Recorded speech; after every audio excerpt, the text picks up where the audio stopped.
I should have known something was wrong when I started finding the notes. Little pieces of paper tucked under my windshield wipers, folded into perfect squares. At first, I thought they were parking tickets or advertisement flyers, but when I opened the first one in the dim light of the parking garage, my blood ran cold. "I miss watching you sleep," it read in careful, measured handwriting. I recognized it immediately. Michael's distinctive scrawl, the same handwriting that used to leave me loving post-it notes on my bathroom mirror. The first time he broke into my apartment, I didn't even realize it was him. I came home from work to find my place ransacked, drawers pulled out, clothes strewn across the floor, picture frames smashed. The police said it was probably a random burglary, but nothing was taken. Nothing except the shirt he'd given me for my birthday last year and a handful of Polaroid photos from when we were together. I should have connected the dots then, but I wanted so badly to believe he'd moved on after our breakup 6 months ago. The night it all escalated, I was walking home from a late shift at the hospital. The rain had just stopped, leaving the streets glossy and reflective under the streetlights. I was only 3 blocks from my apartment when I heard footsteps behind me. They matched my pace perfectly, speeding up when I did, slowing down when I slowed. I didn't dare look back. My keys were already between my fingers, a makeshift weapon my dad had taught me to use years ago. I made it to my building's lobby, hands shaking as I fumbled with my key fob. The footsteps had stopped, but when I glanced at the glass door's reflection, I caught a glimpse of a familiar silhouette ducking behind a parked car. The same broad shoulders, the same stance. It was unmistakably Michael. My heart pounded as I rushed inside, but when I reached my floor, I froze. There were wet footprints leading down the hallway. Someone had gotten here before me. Inside my apartment, everything looked normal at first glance, but then I noticed the little things. The window above my kitchen sink was open slightly, though I always kept it locked. My knife block had an empty slot where my favorite chef's knife should have been. And there, on the counter, was a glass of red wine, Michael's favorite Cabernet, the one he always insisted on buying by the case. I called the police, but by the time they arrived, the wine glass was the only evidence anything had been disturbed. They took my statement, but I could tell they didn't take me seriously.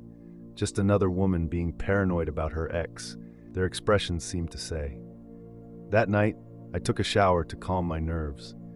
When the bathroom mirror fogged up, a message appeared, written by a finger in the condensation. "You still use the lavender soap I bought you." The next day at work, I opened my email to find hundreds of messages from different addresses, all from him.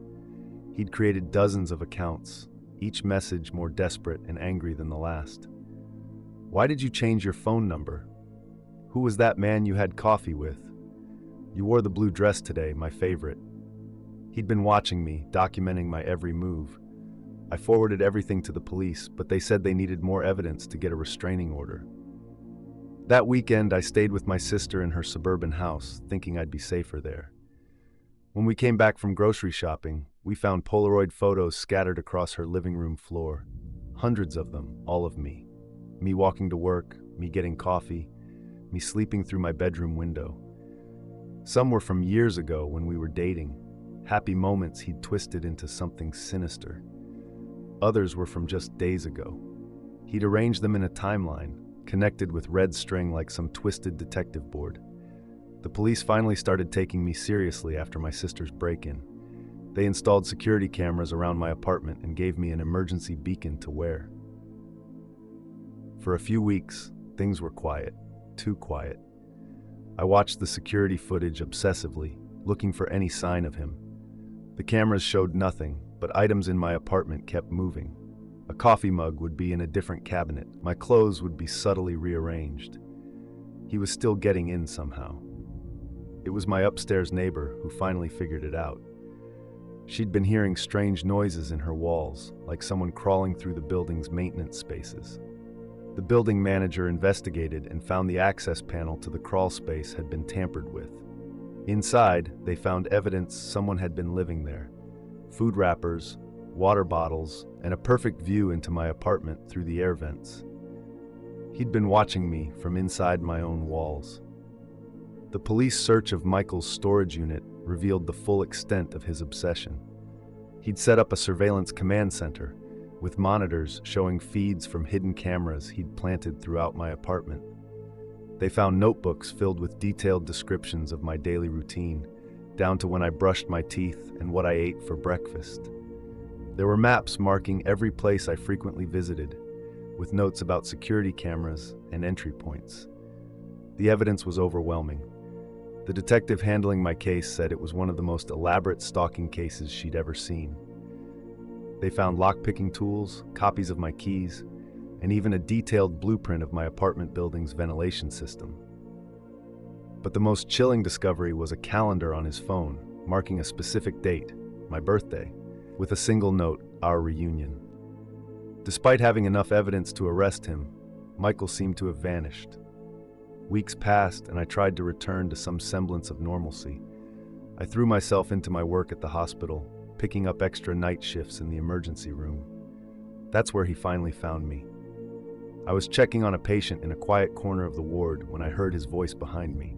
"I've missed you so much." What happened next was a blur. I ran for the stairwell, my footsteps echoing off the concrete walls. He was right behind me, calling my name in that soft, loving voice he used to use. I could hear hospital security responding to the panic button I'd pressed, but they were too far away. As I rounded the landing between floors, I felt his hand grab my scrubs. The struggle was brief but violent. He was stronger, but I had the advantage of knowing the hospital layout.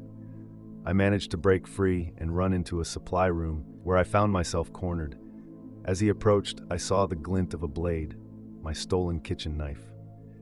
"We can be together now," he whispered, just like before. I don't remember picking up the defibrillator paddles. I don't remember turning them on.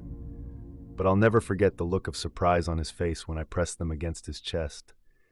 The shock threw him backward into the crash cart, sending medical supplies flying everywhere. He hit his head on the corner of a metal cabinet as he fell. By the time security arrived, he was unconscious but alive. Michael survived. He's in prison now, serving a 15-year sentence for stalking, breaking and entering, and attempted murder. I testified at his trial, looking him in the eye as I described every violation, every moment of terror he put me through. He stared back with those same loving eyes, as if we were sharing an intimate moment rather than facing each other in a courtroom. I've moved to a new apartment in a different city. I have a state-of-the-art security system and a trained protection dog. My therapist says I'm making progress with my PTSD, but I still check every room when I come home. I still wake up sometimes, certain I can hear movement in the walls. And every time I get a letter from the prison saying he's up for parole, I remember his last words to me in that supply room: "I'll wait forever if I have to. We're meant to be together."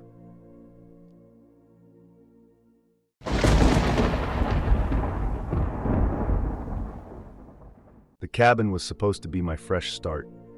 After 2 years of a toxic relationship with Sarah, I needed somewhere quiet to rebuild myself. My uncle's old hunting lodge in northern Montana seemed perfect.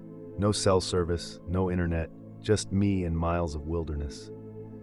The real estate agent mentioned something about the previous tenant leaving suddenly, but I was too focused on the cheap rent to care. I'm a freelance technical writer, so I can work from anywhere. The isolation didn't bother me at first. I'd wake up early, write until sunset, then spend my evenings reading by the fireplace. The only reminder of my old life was the manuscript I was editing, a psychology textbook chapter about obsessive relationships. Sarah used to joke that she wrote the book on obsession. Now I wonder if she was joking at all. The first sign that something was wrong came after a heavy snowfall in December. I went out for firewood and noticed footprints circling the cabin. At first I assumed they were my own from earlier, but these were different, smaller, with a distinctive pattern I didn't recognize. They went all the way around the building, stopping at each window before disappearing into the woods. A week later, my mail started arriving opened. The few bills and magazines I received showed clear signs of tampering, corners bent, and envelopes poorly resealed. On my kitchen calendar, certain dates were circled in red. All Thursdays, Sarah's favorite day of the week. I hadn't even noticed the circles appearing one by one. I told myself it was stress, that I was doing it myself and forgetting. The nearest town was 40 minutes away, and I only went for supplies every couple of weeks. During one trip, the elderly cashier at the general store asked me about that nice young lady who'd been buying groceries for me. When I said I lived alone, she looked confused.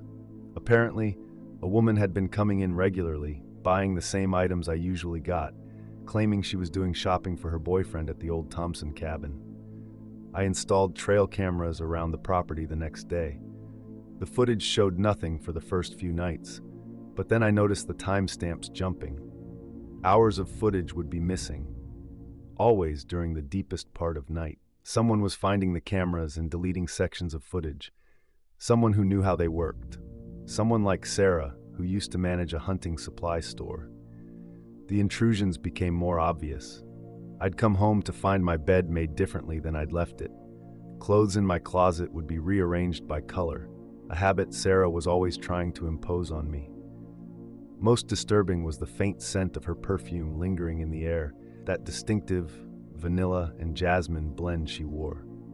But every time I searched the cabin, I found no sign of forced entry. The basement was the only part of the cabin I rarely used. It was mostly storage space, accessed by a steep staircase behind a heavy door. One morning, I noticed water stains on the basement steps, as if someone had come up with wet shoes. The footprints were small, like the ones I'd seen in the snow.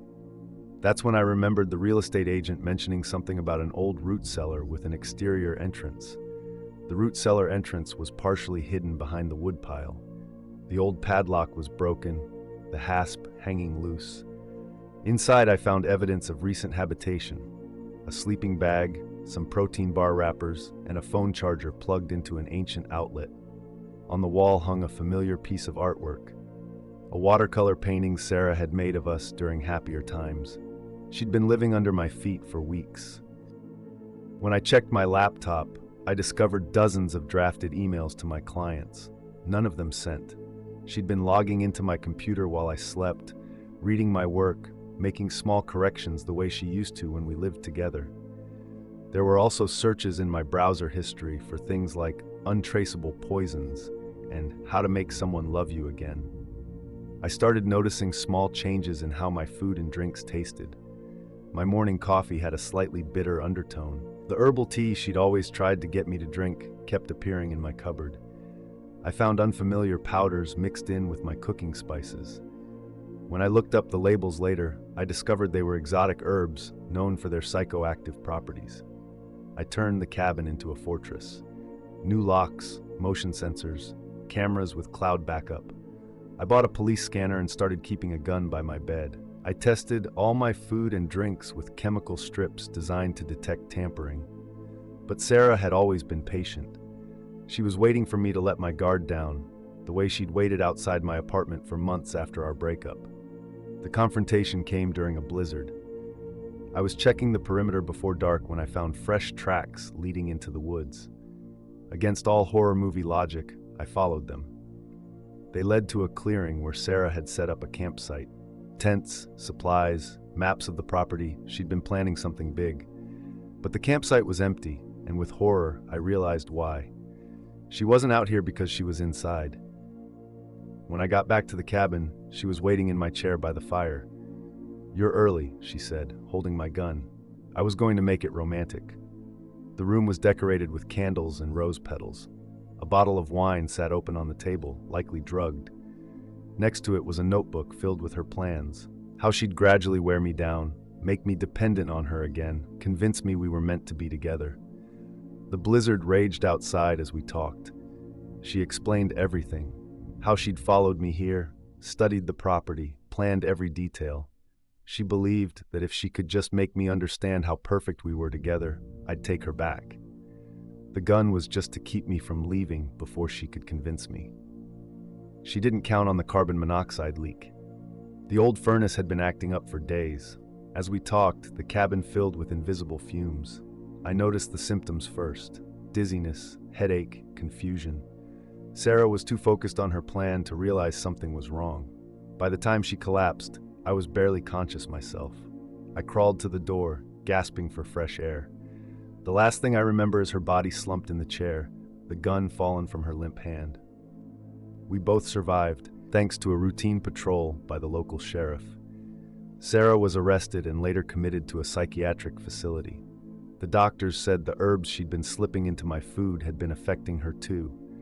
Mushrooms and plants she'd gathered from the forest, trying to create some kind of love potion. The irony is that she almost succeeded in killing us both with something as mundane as a faulty furnace. I live in the city now, in a doorman building with security cameras and good cell service. Sometimes I get letters from the psychiatric facility, Sarah's progress reports, that read more like love letters. Her doctors say she's still convinced we're meant to be together, that everything she did was out of love. But real love doesn't hide in root cellars, or poison tea, or hold people at gunpoint. Real love doesn't try to break you down and rebuild you into someone else's perfect partner.